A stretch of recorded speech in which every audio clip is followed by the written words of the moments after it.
آپ اپنی کارکردگی دکھائیں تو کسی کو ضرورت ہی نہیں آنے کی. تو میرا خیال ہے وقت آ گیا ہے کہ جی ہمیں بیانات کو چھوڑ کے کارکردگی طرف آنا چاہیے. 1970 سے لے کے اب تک 10 الیکشن ہوئے ہیں, سارے میں نے کور کیے. ہر الیکشن میں الزام لگتا ہے دھاندلی کا, کوئی الیکشن نہیں ہے جس پہ دھاندلی کا الزام نہ لگاؤ. تو یہ بھی اگر الزام لگا ہے تو بھی ٹھیک ہے.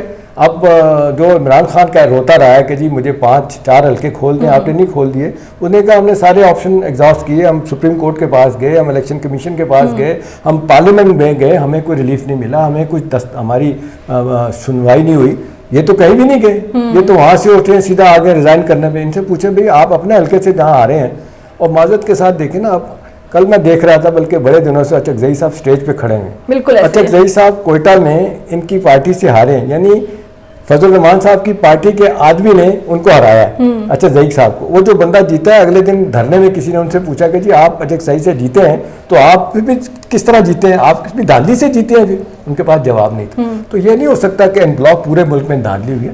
سب جگہوں پہ پوری دنیا میں ہوتا ہے, امریکہ میں بھی دھاندلی ہوتی ہے بڑی آرگنائز طریقے سے. اور ہمیشہ کہا جاتا ہے پری پول رنگنگ ہوتی ہے, پہلے آپ کچھ کر لیتے ہیں, حلقے توڑوا لیتے ہیں, بندوں کو خرید لیتے ہیں, اچھی جگہ پہ آپ طے کر لیتے ہیں کہ ہم نے پہلے کام کروا لیے.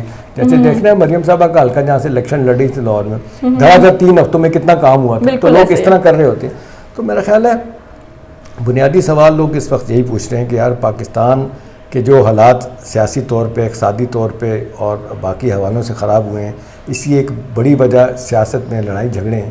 ہمارے جس طریقے سے اب 20 سالوں میں بے نظیر صاحبہ مرحومہ اور نواز شریف صاحب ایک دوسرے کے خلاف لڑتے رہے. بالکل ایسے ہے. ہوتا کیا تھا, اب دیکھیں فوج کی انوالومنٹ کی بات کرتے ہیں. بے نظیر صاحبہ جب اقتدار میں آتی تھی, نواز شریف صاحب کے لوگ جا کے چھپ کے ملا کرتے تھے فوجیوں سے, وہ کہتے تھے ان کو ہٹوائیں, ٹھیک ہے. جب وہ اقتدار میں آتے تھے بے نظیر کے لوگ جاتے تھے وہاں, ٹھیک ہے نا. اور بے نظیر صاحبہ وہی ہیں مرحومہ, بہت انہوں نے کام کیے. لیکن آپ دیکھ لیں وہ جنرل بیگ صاحب جو تھے, ان کے گھر میں گئی تھی جا کے اسلم بیگ کے, وہاں جا کے ان کو کھانا پکا کے دیا تھا. ان کو پھر پاکستان کا بہت بڑا کارکردگی کا ایوارڈ بھی دیا تھا. مطلب جب آپ لیڈر لوگ یہ کر رہے ہوں, یہ موقع دے رہے ہوں, تو ظاہر ہے فوج تو پھر ڈیفینیٹلی اپنے اس سے آگے جائے گی. تو اہم سوال یہ ہے کہ بھی آپ موقع ہی کیوں دیتے ہیں؟ آپ اپنی سیاست ٹھیک رکھیں, آپ اداروں کو مضبوط کریں. الیکشن کمیشن کیوں نہیں بیٹھے؟ مجھے یاد ہے جب عمران خان نے کہا تھا کہ جی آئیں بیٹھ کے تو الیکشن ریفارم پہ بات کرتے ہیں, وہ دونوں طرف سے 7 8 لوگ بھی بیٹھ گئے تھے. الیکشن ریفارم میں کسی نے کوئی بات نہیں کی. اگر بات کی ہوتی, آج جب جو بات کرنے جا رہے ہیں کہ جی آئندہ الیکشن میں دھاندلی نہیں ہونی چاہیے, تو اس وقت کر رہے ہوتے. تو سوال یہ ہے کہ جی ابھی ٹھیک ہے 70 سال ہو گئے ہیں, اب آنکھیں کھلنی چاہیے. چھوٹے چھوٹے ملک ہم سے آگے نکل گئے ہیں, ہمیں اپنے ملک کو چلانا ہے, ہمارے لوگ کو لیڈرشپ دینی ہے. اگر لیڈرشپ یہ لوگ نہیں دیں گے تو معاملات خراب ہوں گے. دوسری طرف سے اگر لیڈرشپ آئے گی, ان الیکٹڈ لوگ آئیں گے, یا کہنا چاہیے کہ جی جو جن کا تعلق نہیں ہے سیاست سے وہ لوگ آئیں گے, ظاہر وہ اپنے طریقے سے چلائیں گے. اگرچہ اس کی مجھے دور تک مجھے نہیں لگتا کہ وہ آنا چاہتے ہیں. اس کی وجہ یہ ہے کہ یہ اتنے معاملات خراب ہو چکے ہیں, وہ آ کے اپنے آپ کو کیوں بدنام کریں گے, ٹھیک ہے نا. تو بہتر طریقہ یہ ہے کہ پولیٹیکل لوگوں کو عقل کے ناخن لینے چاہیے, اپنی لڑائیاں پارلیمنٹ میں لڑنی چاہیے, اور یہ ذاتی مفادات سے آگے جانا چاہیے. اگر ذاتی مفاد سے آگے نہیں جائیں گے تو میں آج 40 سال اس صحافت میں ہوتے ہوئے میں دیکھ رہا ہوں, تو آپ بھی 40 سال کے بعد یہی بات کر رہی ہوں گی. تو میرا خیال ہے اس کو اوائڈ کرنا چاہیے. سر ایک آخری سوال میں آپ سے پوچھنا چاہتی ہوں کہ مولانا فضل الرحمان نے یہ کہا ہے کہ مہنگائی اور بے روزگاری بہت زیادہ بڑھ گئی ہے, تو کیا عمران خان کو ہٹا دینا یا اس گورنمنٹ کو ختم کر دینا, اس سے مہنگائی اور بے روزگاری ختم ہو جائے گی؟ اور ساتھ ہی کہ مولانا صاحب کے پاس خود کوئی ایسا پلان ہے کہ جس سے ہماری معیشت بہتر ہو سکے, مہنگائی اور بے روزگاری کو ختم کیا جا سکے؟ دیکھیں معذرت کے ساتھ یہ سارے سیاسی نعرے ہیں. نہ مولانا صاحب کے ساتھ کوئی پلان ہے, نہ شواشی صاحب نے تو اب دعویٰ کیا ہے نا میرے پاس پلان ہے, نہ ان کے پاس پلان ہے, نہ کسی اور کے پاس پلان ہے. دیکھیں یہ بھی تیاری کے بغیر آئے تھے.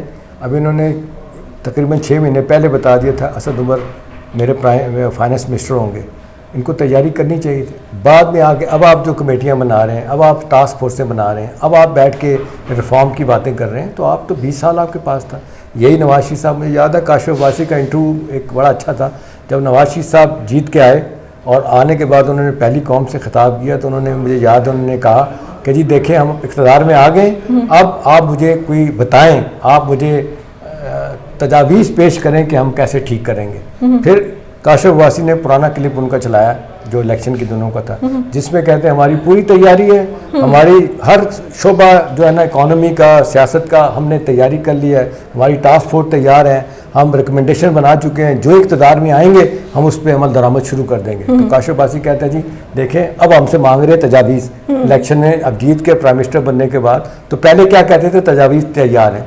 تو یہی عمران خان صاحب کی پارٹی کے ساتھ ہوا, پہلے سے تیاری نہیں ہوتی. بھئی وہ شیڈو گورنمنٹ ہوتی ہے نا اپوزیشن, آپ تیاری کر کے آئے, اپنا پلان دیں, ساری دنیا میں ہوتا ہے. اب آپ دیکھ لیں پریزیڈنشیل ڈیبیٹ امریکہ میں جو شروع ہوئی ہے, ان کو بتانا پڑتا ہے جی ہیلتھ ایشو پہ کیا لے کے جا رہے ہیں, ایکسٹرنل معاملات پہ آپ کیسے چیزیں ٹھیک کریں گے, پھر آپ ملک میں وہ جو گن کلچر شروع ہو گیا اس کو کیسے آپ نے ختم کرنا ہے, ادارے خراب ہو رہے ہیں وہاں پہ بھی. تو وہ ایک بحث ہو رہی ہے, ہر بندہ اپنا ایک پلان لے کے آ رہا ہے, لوگ دیکھتے ہیں سنتے ہیں, ہمارا پلان ہوتا ہی نہیں. یا عین وقت پہ الیکشن سے تھوڑا سا پہلے مینیفیسٹو نکال کے دیں.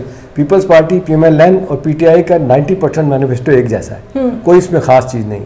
اصل بات یہ ہے کہ مینیفیسٹو بن جاتا ہے, عمل درآمد کا وقت آتا ہے تو یہ سیاست شروع کر دیتے ہیں. نتیجہ کیا ہوتا ہے, لوگ سفر کرتے ہیں, آپ سفر کرتے ہیں, ریاست سفر کرتی ہے. بالکل ایسے اب کہیں تو اینڈ لگنا چاہیے نا, کہیں تو رکنا چاہیے چیزوں کو, تاکہ آپ کارکردگی بہتر کریں, ملک کوئی ٹھیک راستے پہ پڑ جائے. جی ناظرین, آپ نے دیکھا احتشام الحق صاحب ہمارے ساتھ موجود ہے. سر بہت شکریہ آپ کے ٹائم کا, تھینک یو سو مچ.